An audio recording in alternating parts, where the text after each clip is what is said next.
Hello students, आज की video number 5 में आपका चैप्टर फर्स्ट जो है concept of economics and significance of statics in economics में आज आपका लास्ट जो टॉपिक है वो आज हम करेंगे। टॉपिक नेम है डिस्ट्रस्ट ऑफ स्टैटिक्स। स्टैटिक्स पर अविश्वास, आई मीन बिलीव ना करना। तो जो स्टैटिक्स के में हम डाटा कलेक्ट करते हैं इस पर कुछ लोग बिलीव करते हैं और कुछ लोग बिलीव नहीं करते, अर्थात जो डिस्ट्रस्ट करते हैं, अविश्वास करते हैं। उसका कई कारण होते हैं क्यों विश्वास करते हैं, क्योंकि उसमें कुछ कहा गया है कि number 1 statistics in rainbow of lies. जो स्टैटिक्स है वो लाइस का रैम्बो है। Statistics are tissues of falsehood. जो स्टैटिक्स है वो झूठ के तंतु होते हैं। Statistics can prove anything. Static के साथ हम कुछ भी प्रूव कर सकते हैं। Statistics can prove anything. Static के साथ हम कुछ भी प्रूव नहीं कर सकते। Statistics are like clay of which you can make a God और डेविल।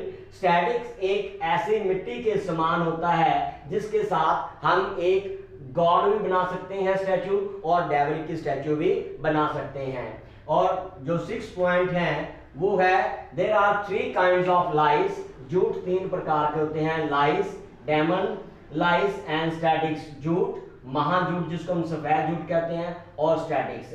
तो डिजायरली ने ये बोला है कि झूठ 3 प्रकार के होते हैं।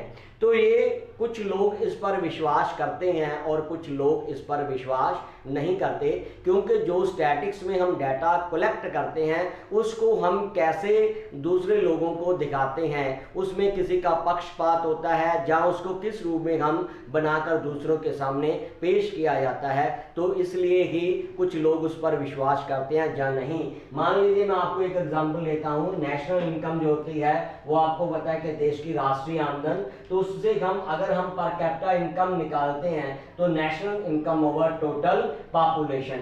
तो नेशनल इनकम को 2 ढंग से निकाला जाता है, जहां तो कांस्टेंट प्राइस के साथ, जहां करंट ईयर प्राइस के साथ। तो मान लीजिए 2005 की पार्टी है जिसमें फर्स्ट पार्टी जो बताती है वो कह रही है कि पर कैपिटा इनकम 17% है, और उसकी जो ऑपोजिट पार्टी है वो कह रही है कि 11% है।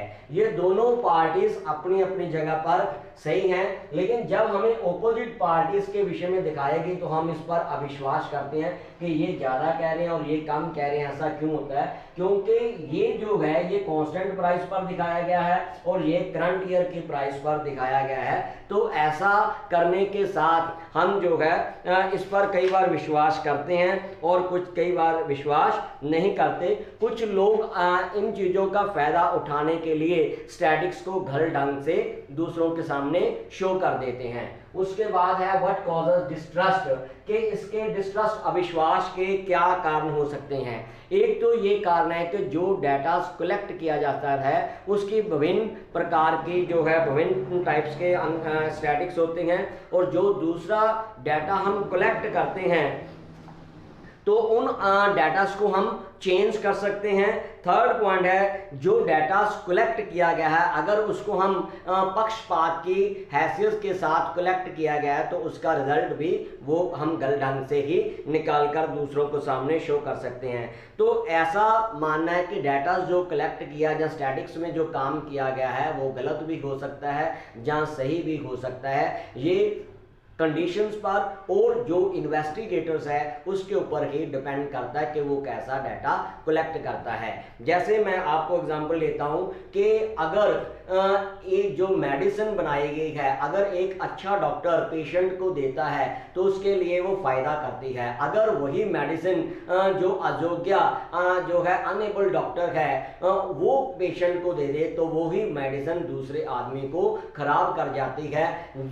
जैसे जो नाइफ बनाया गया है वो लेडीज के लिए सब्जी काटने के लिए, फल काटने के लिए काम में लिया जाता है। अगर वही जो नाइफ है गलत हाथों में चला जाए तो उसका वो गलत प्रयोग कर सकता है। तो जो डाटा कलेक्ट किए जाते हैं वो किंग ने तो इस जो है इस प्रकार कहा है कि स्टैटिक्स एक यूजफुल जो है साइंस है, लेकिन ये उन लोगों के लिए ही है जो इसका सही ढंग से प्रयोग कर सकते हैं।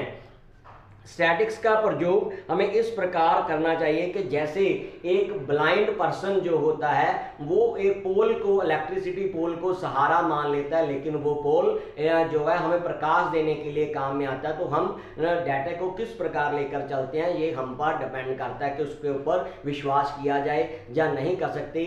ये इन्वेस्टिगेटर के ऊपर डिपेंड करता है कि वो हमें कैसा शो करता है। तो नेक्स्ट है हाउ टू रिमूव डिस्ट्रस्ट। इस डिस्ट्रस्ट को, अविश्वास को कैसे हम दूर कर सकते हैं। फर्स्ट है consideration of limitations of statics. जब हम डाटा को कलेक्ट करते हैं, एनालिसिस करते हैं, उसका रिजल्ट निकालते हैं तो उसके लिमिटेशंस को ध्यान में रखना चाहिए। सेकंड पॉइंट है नो बायस। तो इसमें पक्षपात की संभावना नहीं होनी चाहिए। जब डाटा कलेक्ट किया जाता है वो बिना पक्षपात के डाटा कलेक्ट किया जाना चाहिए। नंबर थर्ड है एप्लीकेशंस बाय एक्सपर्ट। जो डाटा कलेक्ट कर रहे हैं उसका कलेक्शन करना, रिप्रेजेंट करना, एनालिसिस करना, जो है कंक्लूजन निकालना, वो एक्सपर्ट पर्सन के द्वारा ही किया जाना चाहिए। जो अनट्रेन्ड पर्सन है उसके द्वारा नहीं किया जाना चाहिए। तो ये था आपका last topic, distrust of statics. तो आज की वीडियो में इतना ही काफी। ओके बाय, थैंक यू बेटे।